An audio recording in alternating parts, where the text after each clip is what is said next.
Douglas Bickford. It is the 27th of January 2022 at 11:40 a.m. here in Klamath Falls, Oregon, broadcasting live out of my 105-year-old house that I bought and paid for in May of 2021. I am teaching self-esteem out of this book right here, okay? Because I lived without it for 65 years, and that was because I was sexually, emotionally, physically abused as a child. Dr. Susanna McMahon, she got a PhD in psychology, folks. She was a psychiatrist. She is a psychiatrist, a therapist, a counselor for many years of her life. She's 73, lives in Madrid, Texas with her husband. She wrote this book in 1992. And this book talks about how we're being trained and taught not to have self-esteem. Every chapter talks about that. Okay. So I am teaching self-esteem on YouTube out of this book because self-esteem is the absolute most important thing you can have as a human being. But because you can't be loved without it, you can't love without it, and you also can't be content without it. Okay. Content is how you feel about yourself. You feel good about yourself, where, how, and what you are. Okay, that's what content is, also known as internal peace. Okay, but the very simple concept to attain self-esteem is, it's from a psychiatrist, doesn't come from Douglas Bickford, and it works, okay, because I did it. It's called mirror therapy. You look at yourself in the mirror every day. Say, I love you. Say, I love my inner child. Say, I'm worthy to be loved, worthy to love. Those three things in the mirror will give you self-esteem. Self-esteem is also known as self-love, self-confidence, self-worth. It's how you feel about yourself inside. And like I said, it's the absolute most important thing you can have as a human being. Because you can't be loved without it, you can't love without it, and you cannot be content. Okay? She told her clients, she was a therapist, counselor many years. I don't know if she's still doing it or not. Probably retired. But she would tell her clients when they would end their session for the day or whatever, she would tell them their assignment was go home and look yourself in the mirror, say, I love you, say, I love my inner child, say, I'm worthy to be loved, worthy to love. And it would give them self-esteem. She knew they didn't have self-esteem, self-love. This book is called The Portable Therapist because we can all be our own therapist, unless you're mentally ill and you can't understand what I'm saying to you. Okay? That's why she named it The Portable Therapist, because this book will give you a healthy mind. But she knew that her clients didn't love themselves, didn't have self-esteem. That's why she told them to go home and say, I love you in the mirror. The three things, right? Because to get a healthy mind and be free like this person's flying around, okay, in front of the sun, you have to have self-esteem. You can't get a healthy mind without self-esteem. Self-esteem is the absolute most important thing you can have as a human being. Okay. And she knew it. That's why she told them to go home and say in the mirror the three things, right? And here's why mirror therapy is so powerful. She knows that you cannot lie to yourself in the mirror. So they did it for her because she has all the credentials. Okay. When I read it in this book, I did it because of her credentials. So this stuff doesn't come from Douglas Bickford. It's coming from a psychiatrist who went to school between 8 and 10 years to get a doctorate in psychology. She knows the brain. Okay. And so you can trust me. I'm her spokesperson passing on this wisdom from this psychiatrist, right? So it's not coming from Douglas Bickford. I just didn't come up with this stuff. I got it from her, okay? So drop your defenses, folks, and do those 3 things to yourself in the mirror and get self-esteem. And then you'll be able to have a healthy relationship.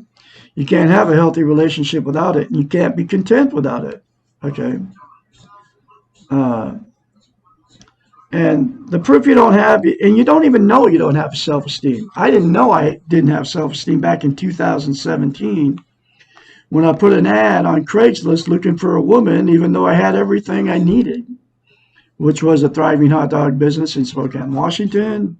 For 9 years, I bought and paid for a 2001 Marlette 3-bedroom, 2-bath house, paid for it cash, living in that really beautiful manufactured home community in Spokane, Washington, called Cascade Manufactured Home Community. Had a weight room, a jacuzzi, a sauna, a rec room, pool tables. Every house was beautifully manicured, beautiful swimming pool. Had a kitchen. I'd go in there and cook anything I want. I just had it all, okay? But what I didn't have was self-esteem. And I got myself into a toxic relationship because of no self-esteem. And there's billions of you on the planet running around without it, self-esteem, because nobody's ever teaching it. Never has ever taught you. So the reason I'm doing it now is because it changed my life to get it, because I didn't have it because of my sexual, emotional, physical abuse as a child by my parents, okay? And the other reason I'm teaching it on YouTube is because, number one, nobody's doing it. You can't find anybody teaching self-esteem. You can't find anybody telling you how to get it, okay? Which I told you how to get it. The 3 things in the mirror to yourself daily without fail. Nobody's telling you how simple it is, and it is that simple, folks, to get it. Self-esteem. And nobody's telling you how important it is. You just got to think about it. You can't love or be loved without it. You can't be content without it. The 3 most important things as a human being, okay? Anyway, so that's how I ended up teaching. And that's why I'm teaching self-esteem on YouTube now. And sending it to Facebook and Twitter and all those places, all my videos. And I'm going to continue to do it. I am her spokesperson because nobody's doing it, okay? So you can't love or be loved without it. So you get into toxic relationships. You'll either stay in a toxic relationship for years because you're afraid to leave each other. Even though it's a bad relationship, you fight and argue with these people. Or, like I've been married 4 times because of no self-esteem, and divorced 4 times because of no self-esteem. You can't, so you can't get a healthy relationship unless you have self-esteem. I don't know why it is that way. That's the way it works. And I learned it from her. And I found out why I've been married 4 times and divorced 4 times. And why every relationship I've ever got in, I end up fighting and arguing with these people. It's because neither one of us had self-esteem.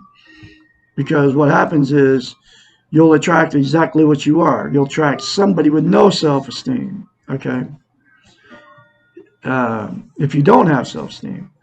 Now, I've been free and clear for almost 15 months now of jumping back in another relationship. I have self-esteem now. So my next relationship I get in with a woman will be a healthy one because I will attract somebody that has it. I'm not looking, okay? I'm too busy being a musician and teaching self-esteem on YouTube. I've learned how to I love myself now, so because I have attained self-esteem.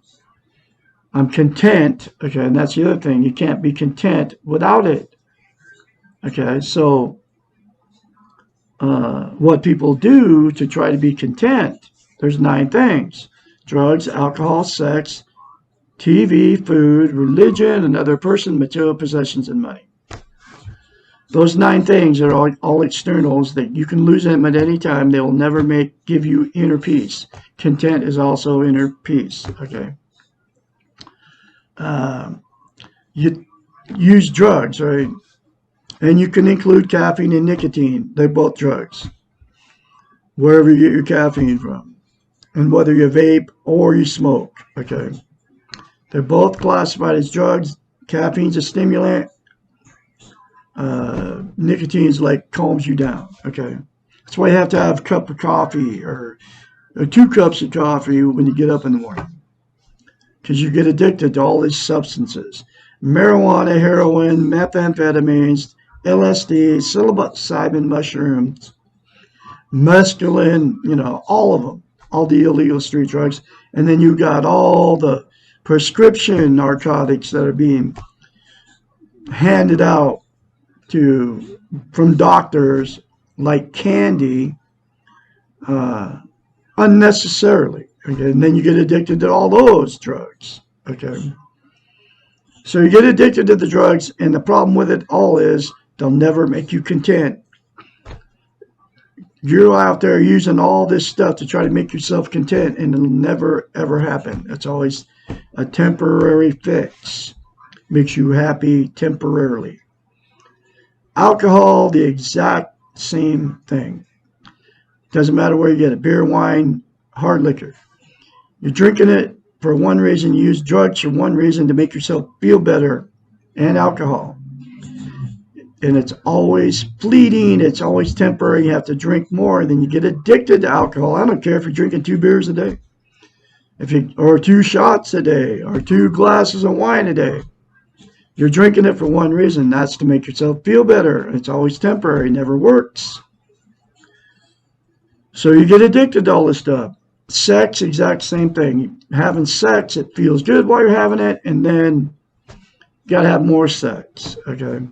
Then you get addicted to sex. Then the person you're having sex with gets boring, whether it's your wife, your partner. Then you seek other places to get to feel good, because it doesn't feel good like it did before with the same person, right? That's when all the cheating starts happening if you married the person, or you end up going to bars and picking up women or men to make you feel good again, okay? And it's all destructive to you, okay? But it's always a fleeting thing. It's always temporary. Never makes you content.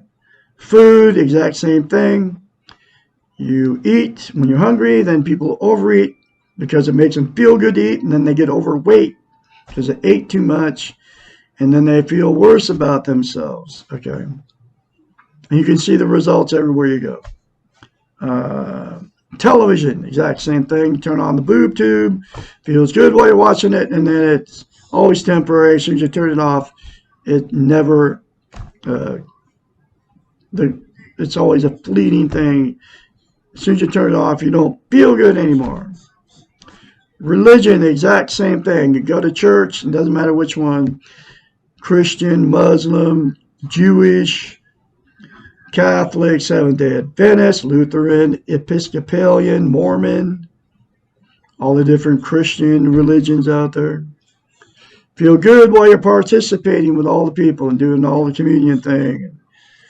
Potlucks on Friday night, Sunday night, Wednesday night service, right? You feel good. It's always temporary. And then giving them money and all that. And then you have to go back to get the feel good. Okay, it's always temporary, like I said. People, you get another relationship, brand new, man. Feel good to get a new one. It could be your 100th relationship. It could be a second marriage, could be first marriage, could be it's just another relationship, not even married to them. You're engaged. You're with your partner, and it feels good when you first meet them. But that good feeling never lasts, okay? That's why I've been married 4 times and divorced 4 times. And that's why billions of you have been married in and out of relationships.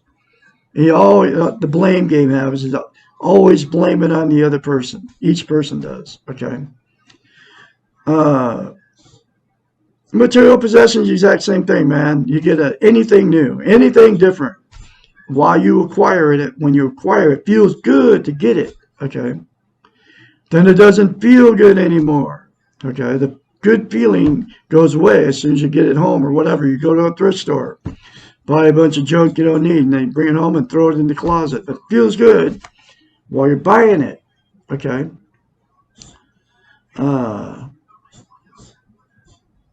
You know, and anything new, anything different. Okay. And it's always the same. It's always a fleeting thing. It never makes you feel good. It's all, you know, permanently. Okay. And then money is the last thing. Okay. You get some money, it makes you feel good while you get it, and then you, as soon as whether you blow it or you save it. As soon as you put it in the bank, if you save it, then the good feeling goes away, and then you want more money to get the good feeling again. Okay. And that's why, you know, people, they'll get a bunch of money, and then you can be a millionaire and blow your brains out. It doesn't make you happy. It doesn't make you content. Okay, so those are the 9 things that people use, okay, and to try to be content. But there's only one thing that will, and that's the 3 things to yourself in the mirror every day without fail, because to maintain self-esteem is like lifting weights. You start lifting weights and you quit, you lose muscle mass and you have to start over. It's the exact same thing with self-esteem. You got to say it daily, folks. You can't just say it a few times and quit saying it, because you won't keep it, okay? And it'll take you less than 10 seconds in front of the mirror. I love Douglas Bickford. I love my inner child. I'm worthy to love and worthy to be loved. Those 3 things to yourself in the mirror daily without fail, less than 10 seconds, folks. Instead of criticizing yourself in the mirror, say those 3 things to yourself in the mirror. Okay? That's why mirror therapy is so powerful, because you can't lie to yourself in the mirror, which she knew it. That's why she told her clients to do it. And you can easily say bad things about yourself in front of the mirror when you're in front of the mirror. We all are in front of the mirror every day. Whether you're a woman putting makeup on, a man shaving, right? You can very easily say bad things about yourself, no matter what it is, because that's what you believe about yourself. Okay? What you say out of your mouth about yourself is how you feel about yourself. And you don't love yourself because nobody's teaching it. And like I said, that's why I'm out here teaching it. And then you can change your whole world by saying those 3 things to yourself in the mirror daily without fail. You won't change the world, but you'll change your world. Okay. You'll feel it if you keep doing it. You will feel a difference in you when you go out in public. I guarantee it. Anyway, I'm going through this book 1 chapter at a time. I'm her spokesperson. I'm very confidently spreading her message from this book. This book was written 30 years ago, folks. That's why nobody's teaching out of this book except for Douglas Bickford. And it's the secret to having a healthy mind. Then you'll be like that person flying around there. That's why this illustration was put on this book. Because you are a prisoner in your own mind until you have self-esteem and you get a healthy mind. I kid you not. And then you'll be that person flying around free. It'll make you free. Okay. Anyway, here's the next chapter. What is success? And she talks about us being trained and taught in this book, like I said. And here is another example of that. Chapter 16. Our Western linear model is a success-oriented model. And she wrote it in 1992, folks. On this model, success would be defined as the acquisition of things or the achievement of status. Most of us would see a couple dressed in fancy jewelry, custom clothes and shoes, driving a very expensive car and think they have achieved success. Most of us believe that success is measured by the things that we can easily see and covet it. We define people who have reached their goals as successful and people who have not done so as not successful. Education, money, and power seem to be attributes of this definition of success. And the lack of education, money, power, and ambition are signs of failure. It is important to note that all measures of success on this model are externals to the self.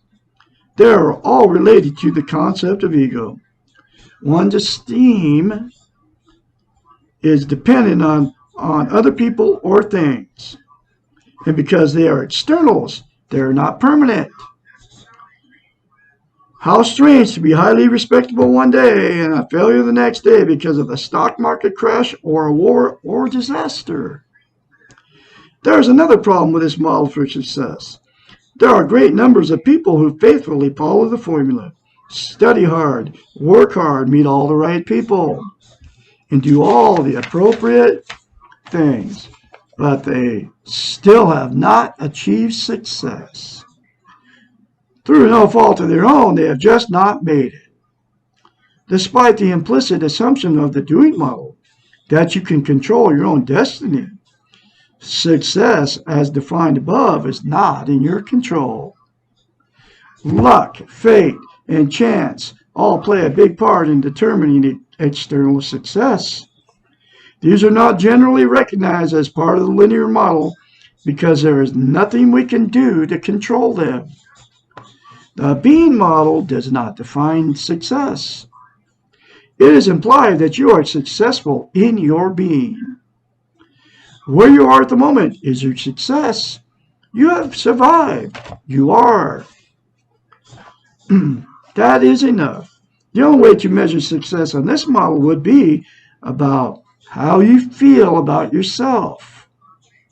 If you love yourself, especially when the world around you is falling apart, then you are a success. If you do not love yourself, you are not a failure. You have just not yet learned how to love yourself. This definition of success is internal and in your control. And now I am teaching you how to get it, folks. How to love yourself. Those three things in the mirror will give it to you. Seriously. Then you will love yourself and you will be a success. And you're not a failure because nobody's ever taught you how to get it. And now I've taught you how to get it. So you can be a success right here where you are to have self-love. Okay? The paradox here is that the Far Eastern model recognizes and accepts fate, chance, and luck as part of the model, and there is no attempt made to control them. They are totally outside of the self and therefore outside of control, and all the control is within the person. The person being, according to this model, has more control, real control, than the person doing on the Western model. Even though the Western model presents itself as the model of power and control and success, you can be a success. You can control how successful you are. You can learn to be successful in the only way that ultimately counts, and to the most important person in your life, which is yourself. Whew. Another very powerful chapter for you folks. You can all be successful.